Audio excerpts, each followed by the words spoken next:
My name is Nick Sivanidis, Assistant Professor at the Haas School of Business at UC Berkeley and Co-Director of Cities Research at the IGC. And today I'm going to talk about the IGC Cities Spatial Model.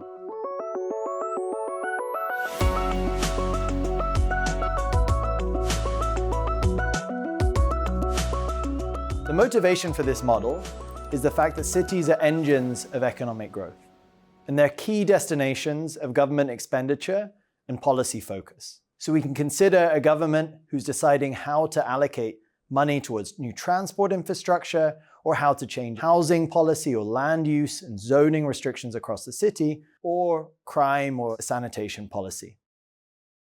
Lots of forms of infrastructure are spent and allocated within cities. But the impacts of policies in cities can be complex to understand and challenging for empirical work.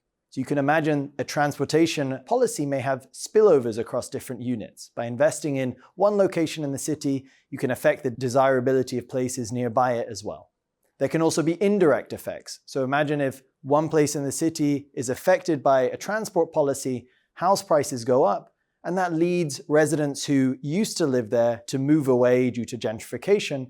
They might go somewhere else that then congests that second area and presses up house prices there. And there's a desire to understand the aggregate effects of these sorts of policies from policymakers and to use for cost-benefit analyses, but in a way that can confront and handle these sorts of issues that we face within cities.